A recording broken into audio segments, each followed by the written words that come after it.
Colonial taverns weren't just places to grab a drink. They were the heartbeat of 1700s America. Inside those smoky rooms, you'd find travelers feasting on turtle soup, merchants sealing deals over cider, and rebels whispering about revolution between bites of roasted venison. These weren't ordinary meals. They were the fuel of a new nation being born. Today, we're stepping back into those taverns to uncover 25 surprising foods that filled plates, fired up conversations, and in their own way, helped shape the course of American history. Stick around because some of these dishes will shock you, and a few might just tempt you to try them yourself. 1. Mutton stew with ale. If there was one dish that kept colonial taverns alive, it was mutton stew with ale. Imagine a heavy iron pot simmering by the fire, filled with tough cuts of sheep, onions, root vegetables, and, of course, a generous pour of ale. This wasn't fine dining. It was comfort food, built to warm the bones of farmers, soldiers, and travelers who'd spent all day on horseback or in the fields. Here's the secret. Taverns often used ale instead of water in their stews. Why?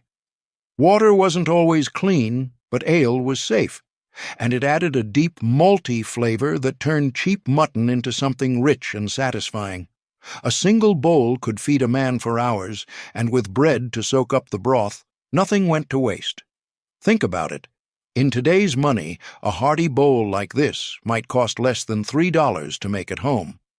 Back then, it was priceless fuel for long journeys and long debates about freedom.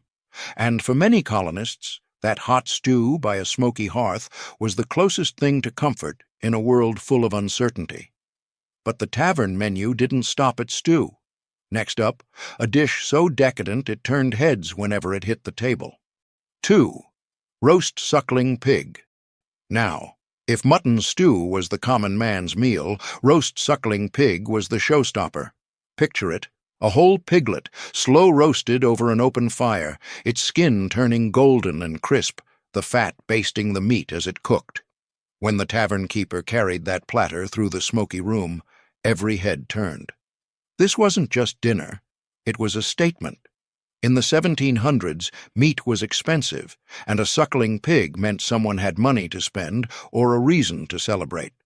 Birthdays, harvest feasts, political victories, all of them could call for pig on the table. It symbolized abundance in a world where scarcity was the norm. But here's the kicker. While the wealthy carved the tender meat, the tavern keeper made sure nothing went to waste. The head, the trotters, even the scraps would be boiled down into soups or pies for others. A single pig fed dozens, making it both a luxury and a community event. Imagine this in 2025 terms. Serving a whole roast pig at a backyard gathering might set you back a few $100, but it would still draw the same kind of awe it did back then. A centerpiece that said, "This is more than a meal, this is a memory." And yet, the taverns didn't just serve meat on bones. The next dish combined the land and the sea in one surprising pie. 3. Beef and oyster pie. Here's a dish that might sound strange today, but in colonial taverns it was pure genius: beef and oyster pie. Think about it. Rich cuts of beef stewed until tender, layered with briny oysters, all baked under a golden crust. Land and sea together in one pie. Why oysters? Because in the 1700s, oysters weren't a delicacy, they were cheap and plentiful. Taverns near the coast could scoop them by the bucket. Mixing them with beef stretched the meat further and added a salty, savory punch that colonists absolutely loved. Imagine biting into a forkful, the deep, meaty flavor of beef colliding with the ocean's brine, all wrapped in buttery pastry. It was comfort food with a surprise. And here's the kicker. This wasn't a poor man's dish or a rich man's dish. It was for everyone. Travelers, merchants, even statesmen passing through could be found spooning into a hot slice of beef and oyster pie while trading gossip about British taxes. In today's terms, you could probably make a hearty version for under $10 if you used stew beef and a can of oysters. Back then, it was a filling, flavorful way to feed a crowd, And one more reason taverns were the true melting pot of colonial America. But if that pie raised eyebrows, wait until you see what came next, a dish that brought refinement and a touch of elegance to otherwise rowdy tavern tables. Fourth, veal cutlets with mushroom sauce. Not every tavern dish was rough and heavy. Sometimes the menu leaned toward elegance, like veal cutlets with mushroom sauce. Picture thin slices of tender veal, pan-fried until golden, then smothered in a rich sauce made from wild mushrooms, butter, and herbs. Compared to stews and pies, this looked almost refined, the kind of dish that made a weary merchant or lawyer feel like they were dining in Europe, not a smoky colonial tavern. The secret was in the mushrooms. Many weren't purchased, they were foraged from nearby woods. That added a rustic local flavor and kept costs down, though it carried risks. One wrong mushroom could ruin the meal. Still, when it worked, the sauce transformed humble meat into something special, something worth talking about over a mug of ale. Of course, veal wasn't cheap. Even then, it was a splurge. In modern terms, you're looking at $20 to $25 a plate if served in a restaurant. But for colonists, ordering veal at a tavern wasn't just about the food. It was about the statement. It said, "I'm not just surviving, I'm living well." And that balance between survival and luxury is what made taverns magical. One table might have men with mutton stew, another with roasted pig, and in the corner, someone savoring veal in mushroom sauce, tasting a little slice of refinement in a rough new world. 5. Pickled cabbage relish. If the veal was refined, pickled cabbage relish was the sharp, no-nonsense companion that cut through heavy tavern fare. Imagine a crock of cabbage, brined with vinegar, salt, mustard seed, maybe a little pepper, tangy, crunchy, and strong enough to wake you up after a few tankards of ale. This relish wasn't just about flavor, it was about survival. In a world without refrigeration, pickling was how colonists stretched their harvest through winter. A single barrel of cabbage could last months, making it one of the cheapest, most reliable sides a tavern could serve.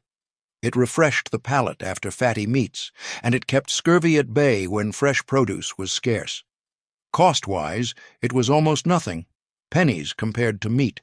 In 2025, you could make a whole jar for under $2. But in colonial times, that sour crunch carried a sense of security.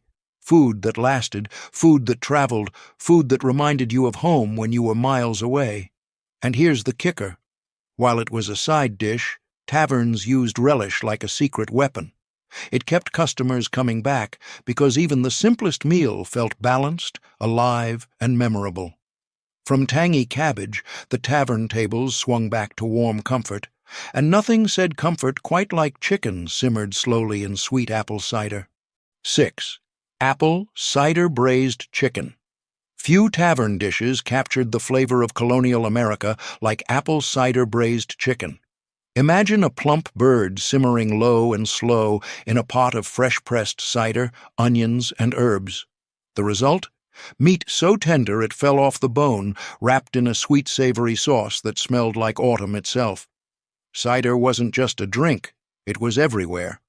Colonists drank it daily because clean water wasn't always reliable, and apples grew in abundance. Using cider in cooking gave chicken a tangy, almost caramelized flavor, turning a simple farmyard bird into something rich enough for a traveler to remember long after the meal. For taverns, this dish was genius. Chickens were cheap, cider was plentiful, and the stew pot could stretch to feed a crowd. In 2025 terms, you could make a pot for under $10 and serve 4 to 6 people. Back then, it meant a hearty, filling meal that paired perfectly with crusty bread and, of course, another mug of ale. But this dish carried more than comfort. It carried community. A pot of cider-braised chicken set in the middle of a table invited sharing, laughter, and debate. Maybe even the first sparks of revolution. And if chicken simmered in cider felt like warmth by the fire, the next dish was something tougher, earthier. Survival boiled down to its core. 7. Salted beef and turnip pottage. If cider-braised chicken was comfort, Salted beef and turnip pottage was pure survival. This was the kind of dish taverns leaned on when supplies ran low and winter nights dragged long. Imagine a heavy pot filled with chunks of tough, salty beef, softened by hours of boiling, with earthy turnips and maybe a few carrots thrown in to stretch it further. Salt was the secret. It preserved meat for months, letting taverns feed travelers even when fresh cuts were scarce. But that same salt made the beef almost inedible until it was cooked down in a stew. The turnips, cheap, hardy, and easy to grow, mellowed the saltiness and gave the broth a filling, rustic flavor. It wasn't glamorous, but it was dependable. Soldiers, farmers, and riders stopping at a tavern could count on a bowl of pottage to keep them going. In today's money, you could make a pot big enough to feed 6 for less than $12, the kind of meal that stretches dollars, just like it stretched supplies back then. And here's the thing. While no one bragged about eating salted beef and turnips, it was the kind of humble dish that kept bellies full and spirits steady. Without meals like this, taverns couldn't have stayed open, and weary colonists wouldn't have had the strength for the road ahead. But not every tavern dish was so plain. Some had sweetness, warmth, and a touch of comfort you'd never forget. 8. Indian pudding, cornmeal and molasses. After the salty heaviness of beef and turnips, taverns often offered something warm and sweet, Indian pudding. Despite the name, it wasn't Native American in origin. It was a colonial invention. Made from cornmeal, molasses, milk, and spices, it was baked slowly until thick, rich, and custardy. Why cornmeal? Because wheat was expensive and often imported, but corn grew abundantly in New England. Colonists adapted, turning corn into bread, mush, and, in this case, dessert. Add molasses, cheap thanks to the triangular trade, and you had a dish that was filling, affordable, and comforting. The pudding came out dark and sticky, flavored with cinnamon or nutmeg if the tavern had them. Served warm, it was like the 1700s version of comfort food, a treat that soothed after a long ride or a tough day of work. Some taverns even drizzled cream on top for a little luxury. Here's the kicker. In 2025, you could make a pan of Indian pudding for under $5, enough to serve a whole family. Back then, it was just as economical, sweet enough to feel indulgent, cheap enough to keep taverns profitable. And in a smoky room filled with ale mugs and political debates, a bowl of warm pudding reminded everyone that even in uncertain times, there was still room for sweetness. But sweetness didn't always come in custard form. Sometimes it came straight from the sea, rich, hearty, and steaming in a bowl. 9. Clam chowder with milk. Few dishes scream Colonial Tavern comfort, quite like clam chowder with milk. Imagine a steaming bowl of clams, potatoes, onions, and salt pork, all simmered together in a creamy broth. It was warm, filling, and perfect after a cold ride along the New England coast. Here's the surprising part. In the 1700s, clams were everywhere and dirt cheap. They weren't a delicacy. They were a poor man's food, scooped from the shore by the bucket.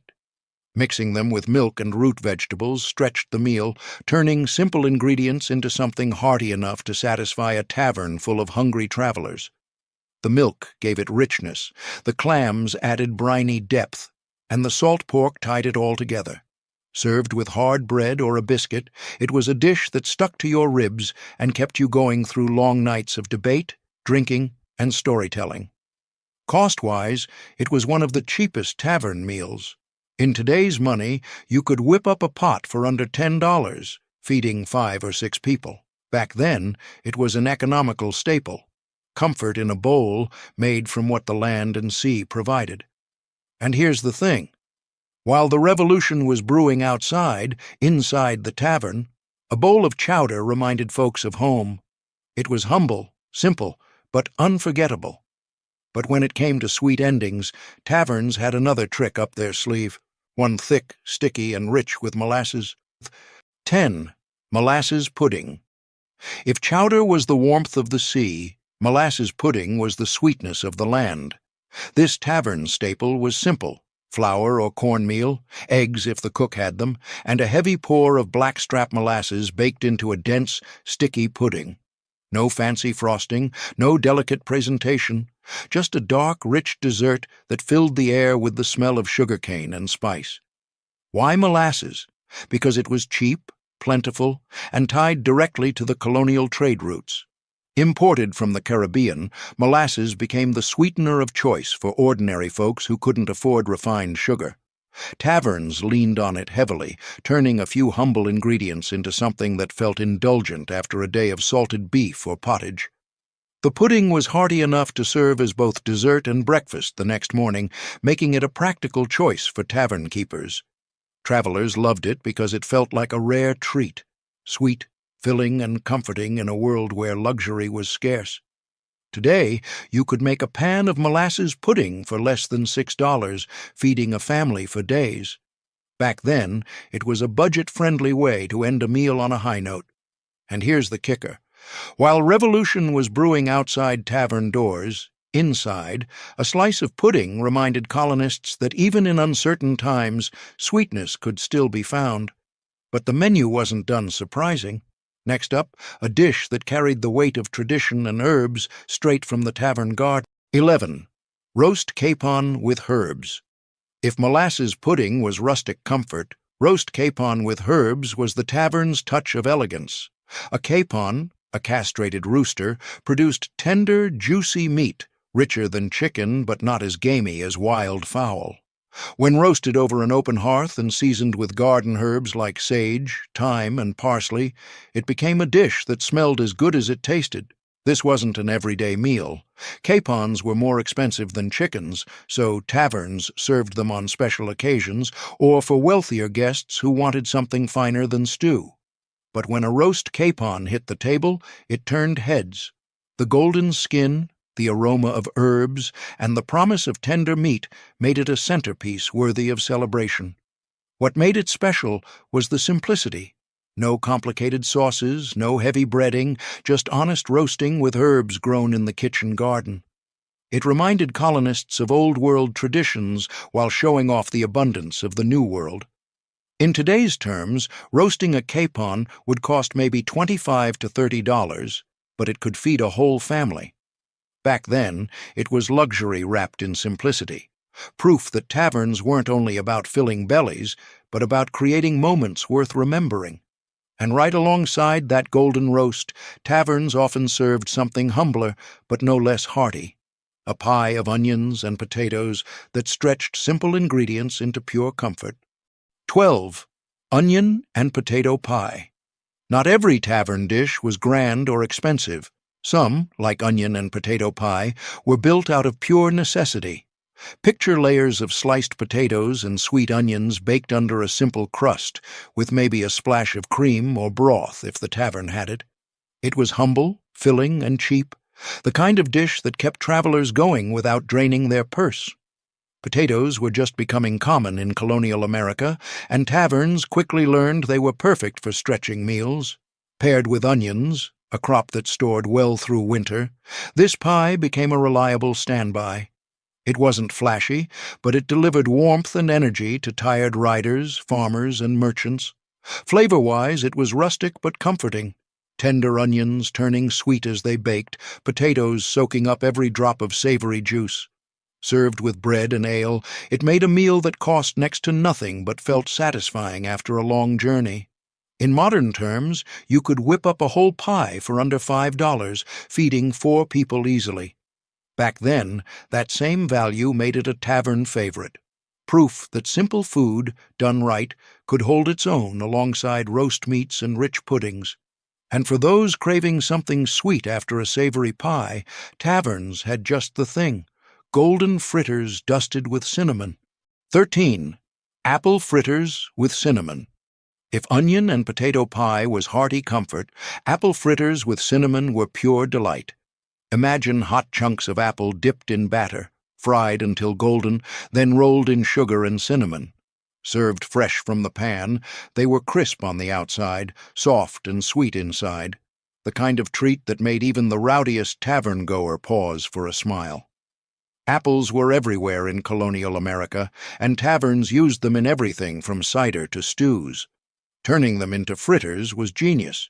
Cheap fruit, cheap batter, and a sprinkle of spice turned into something that felt almost luxurious. Cinnamon, often imported from the Indies, gave the fritters an exotic touch that made them more than just fried apples. Travelers loved them because they were quick, warm, and comforting, a snack that paired perfectly with a mug of cider or ale. And for tavern keepers, fritters were cost-effective crowd pleasers. In today's money, you could fry up a whole batch for under $4, enough to feed a table. Back then, they carried the taste of sweetness in a world where desserts were rare. And here's the magic. While big roasts and stews filled the body, fritters fed the spirit. They were small bites of joy in smoky rooms where history itself was being plotted. But sweetness had another form in taverns, darker, spicier, and baked into a loaf that filled the room with its scent. 14. Gingerbread loaf. If apple fritters were a quick bite of joy, gingerbread loaf was the slow, steady comfort that lingered. Picture a dark, spiced bread baked dense with molasses, ginger, and cloves, sliced thick and served alongside ale or tea. In a smoky tavern, the smell alone could draw customers to the table. Molasses was the star here, cheap and plentiful, while ginger and cloves gave it an exotic kick, proof of how global trade reached even colonial kitchens. For travelers, a slice of gingerbread felt both familiar and festive, like carrying a piece of home on the road. It was sweet, but hearty enough to double as breakfast the next morning. For tavern keepers, gingerbread was smart business. It lasted days without spoiling, cost very little to make, and paired well with just about any drink. In modern terms, you could bake a whole loaf for under $6, feeding a family for a week. Back then, it was both dessert and staple, a reminder that even simple ingredients could create something special. And here's the thing. While tavern tables rang with debates about liberty and taxes, gingerbread grounded people. It was steady, reliable, and sweet in a world where life was often bitter. But not every dish was gentle. Some packed the fiery punch of ale and spice in every bite. 15. Ale-soaked sausages. If gingerbread loaf whispered comfort, ale-soaked sausages shouted celebration. Picture plump sausages sizzling in a pan, doused with strong tavern ale, and left to soak up the malty, bitter punch. The result was smoky, juicy meat, infused with the flavor of the drink everyone already had in their mugs. This dish wasn't fancy. It was hearty, bold, and loud, just like the taverns themselves. The ale cut through the fattiness, giving the sausages a tang that kept patrons reaching for another bite, and another round of beer. It was the kind of food designed to fuel long nights of storytelling, singing, and maybe a brawl or two. For tavern keepers, it was also practical. Sausages could be made in bulk from leftover scraps of pork or beef, heavily salted and spiced to last. Add ale, something taverns always had plenty of, and you had a dish that was cheap, filling, and profitable. In today's terms, a skillet of ale-soaked sausages might cost under $10 to make, but it could keep half a dozen customers drinking for hours. And here's the kicker. While the revolution may have been sparked over politics and principles, it was dishes like this, greasy and rich, that fueled the fiery debates late into the night. But not all tavern fare was wild and rowdy. Some dishes carried a touch of refinement, served with mustard and carved carefully for the plate. 16. Boiled ham with mustard sauce. After the rowdy punch of ale-soaked sausages, taverns often balanced things with something steadier. Boiled ham with mustard sauce. A whole ham, cured and salted, was simmered until tender, then sliced thick and served with a sharp mustard sauce that cut right through the richness. Ham was a tavern staple because it kept well.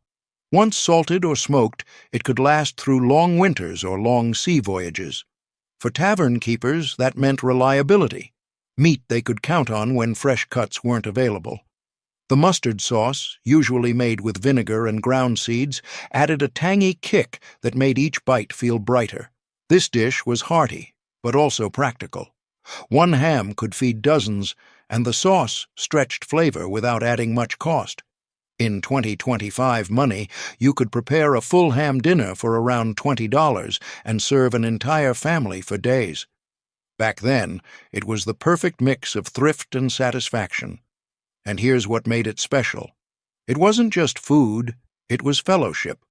A platter of ham set down in a Smoky tavern meant sharing, talking, and lingering over tankards of cider. It was a dish that filled both belly and spirit. But taverns weren't all meat and salt. They also knew the value of green freshness, even if it was simple and seasonal. 17. Buttered peas with mint. Amid the heavy meats and dark puddings, taverns sometimes served something bright and fresh. Buttered peas with mint. Simple but unforgettable. Tender peas simmered until just soft, tossed with a knob of butter, and finished with a handful of fresh mint from the tavern garden. In an era where much of the food was salted, pickled, or boiled to death, this little side dish felt alive. The butter gave it richness, the mint gave it freshness, and together they balanced the heaviness of pork, beef, or bread-heavy meals. For travelers who'd been eating salted rations on the road, a spoonful of green peas felt almost like medicine. Cost-wise, it was one of the cheapest offerings on the tavern table. Peas grew abundantly, and mint was practically free if you had a patch of dirt outside the kitchen. In today's terms, you could make a whole bowl for just a few dollars. Back then, it was a way to stretch harvests and remind guests that tavern fare wasn't always about survival. Sometimes it was about a touch of freshness. And that's what made it stick. Amid debates over freedom and politics, a simple side of peas could bring a taste of spring to even the darkest winter. But freshness aside, taverns always circled back to hearty comfort, and nothing said comfort like a steaming pot of chicken and dumplings. 18. Chicken and dumplings. If there was one dish that defined pure tavern comfort, it was chicken and dumplings. Picture a bubbling pot filled with tender chicken simmered in broth, with soft, doughy dumplings floating on top, fluffy bites that soaked up every drop of savory flavor. This was the kind of meal that filled not just the stomach, but the soul. Chickens were relatively cheap, and the dumplings were just flour, fat, and water. Simple ingredients stretched into something hearty. For a weary rider or farmer, a bowl of chicken and dumplings felt like home, even if they were miles away.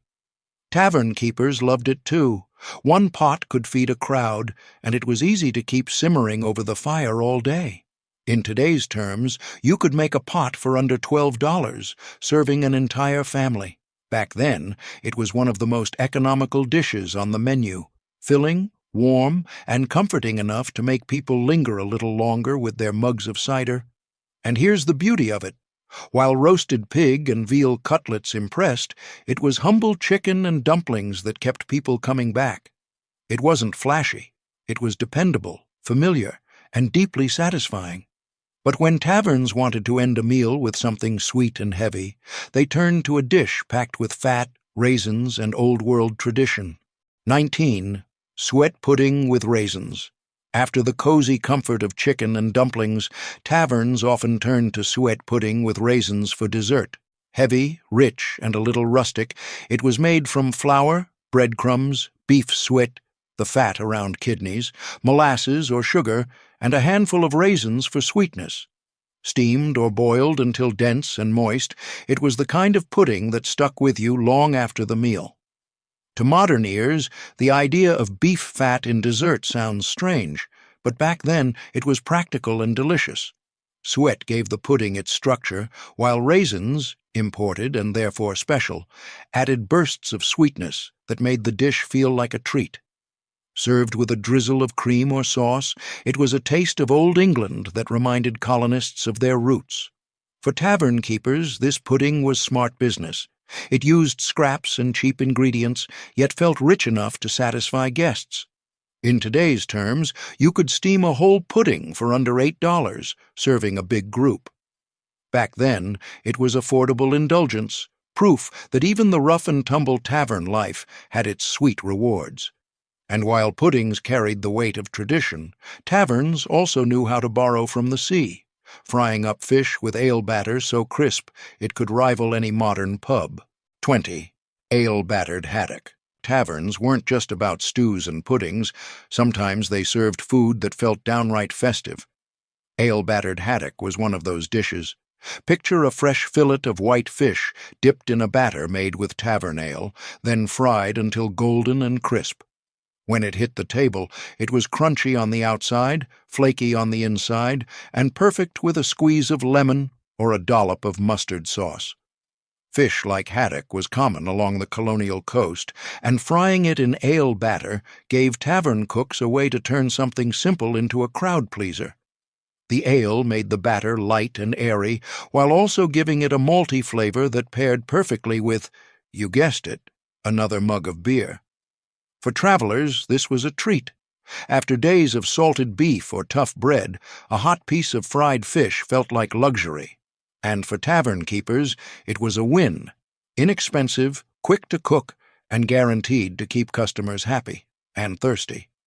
In 2025 terms, you could fry up a whole batch for around $12, feeding 4 or 5 people easily. It was a dish that felt both old world and new world at once. Comfort borrowed from English inns, but flavored with colonial ale and American fish. And just when taverns mastered the art of frying, they turned back to the hearth, filling crusts with hearty meat pies that warmed every corner of the room. 21. Minced mutton pie. If fried fish brought cheer, minced mutton pie brought pure tavern comfort. Picture a deep crust packed with minced mutton, onions, carrots, maybe a splash of ale or broth, all baked until the filling was rich and the pastry golden.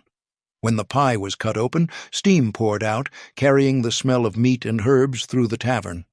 Mutton was cheap and plentiful, but often tough. By mincing it and baking it into a pie, tavern cooks turned scraps into something tender and flavorful. It was a clever way to stretch meat while still serving a dish that felt hearty and complete. This pie was a traveler's dream. You didn't need utensils, just a slice in hand with a mug of ale, and you had a meal that filled you up and warmed you through. In today's money, you could bake one for under $10 and feed a family of 4. Back then, it was an affordable staple that kept taverns profitable and bellies satisfied. And here's the charm. While roasted pig made a show and puddings felt sweet, the minced mutton pie was steady. It wasn't about impressing. It was about feeding people well, night after night. But taverns weren't only about the practical.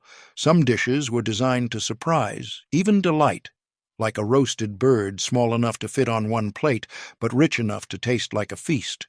22. Roast pigeon with bread stuffing.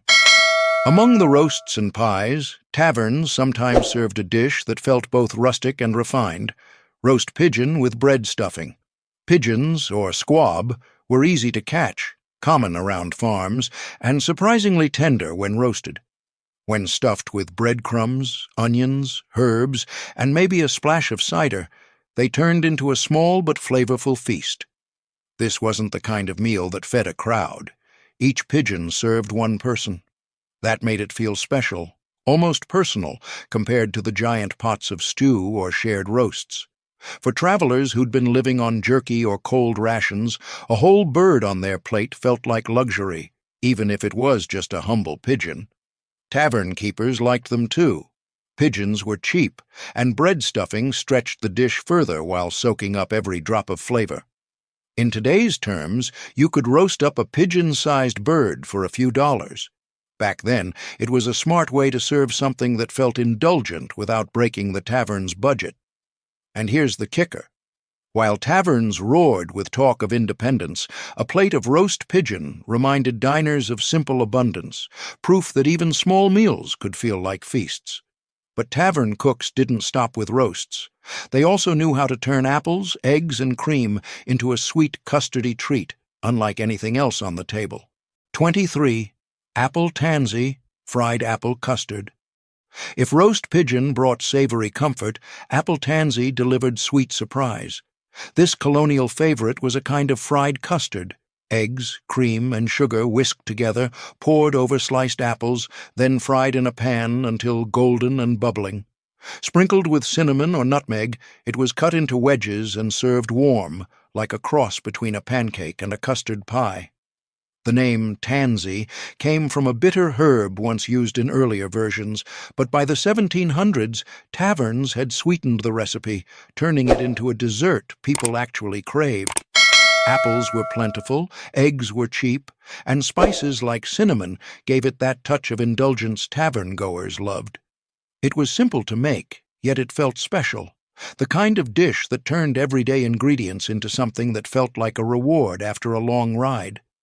In today's terms, you could whip up a pan for under $6, serving an entire family. Back then, it was cheap comfort, dressed up just enough to feel like a tavern treat. And here's the charm. Apple tansy wasn't flashy, but it had heart. A sweet, custardy bite of home in the middle of smoky rooms where revolution was being debated. But tavern menus also had dishes that shocked outsiders, meals so bold they proved nothing in colonial life went to waste. 24. Stewed calf's head. If apple tansy was gentle sweetness, stewed calf's head was the opposite. Bold, unusual, and not for the faint of heart. In colonial taverns, nothing went to waste, and that meant using every part of the animal. A calf's head, simmered slowly with onions, herbs, and maybe a splash of wine or cider, became a dish both practical and surprisingly rich. The meat from the cheeks and tongue was tender, while the broth carried deep flavor. Sometimes the brains were mashed into the sauce, making it even thicker. To modern diners, this sounds shocking, but in the 1700s, it was normal. A whole head could feed several people, and it cost far less than prime cuts of beef. For tavern keepers, it was smart economics. What others saw as scraps became a hearty stew that drew no complaints from hungry travelers. And for those who ate it, stewed calf's head wasn't just food. It was proof of resilience, of making the most of what you had. In today's money, you could buy the ingredients for under $15, but back then it was survival cooking elevated into tavern fare. It may not have been glamorous, but it kept bellies full and spirits steady. And if that dish felt heavy, taverns had a way to wash it all down, with a hot, frothy drink that mixed beer, rum, and eggs into something unforgettable. 25. Ale flip, beer, rum, and egg tavern drink. To end a tavern meal, nothing hit harder, or felt more iconic, than the ale flip. This wasn't just a drink, it was a performance. A mug of beer, a splash of rum, sugar, and a beaten egg were mixed together, then heated with a red-hot poker straight from the tavern fire. The result? A frothy, steaming, slightly sweet drink with a smoky edge that warmed you to your core. The flip was more than refreshment. It was social glue. Picture a tavern full of travelers, the barkeep plunging an iron rod into mugs one by one, foam hissing and rising like magic. Every cheer, every toast, every whispered plan for rebellion seemed to flow easier after a round of flips. It was cheap to make, too. Beer was common, rum was imported in bulk, and eggs were easy to find. In today's terms, you could whip up a flip for about $2 a serving, proof that even simple ingredients could create something unforgettable. And here's the beauty of it. The flip wasn't just a drink, it was a ritual. It turned taverns into more than eating houses. They became places of camaraderie, debate, and ultimately, revolution. Because sometimes history doesn't start with a speech. Sometimes it starts with a hot drink shared across a rough wooden table. Colonial taverns weren't just places to eat. They were the heartbeats of early America. Every dish told a story. Mutton stew kept farmers alive through winter. Roast pig marked celebrations. Clam chowder comforted weary riders. Gingerbread loaf carried sweetness into smoky rooms. Even bold meals like stewed calf's head proved nothing went to waste in a world built on survival. And it wasn't only about the food. These meals fueled debates, friendships, and even revolutions. In those dim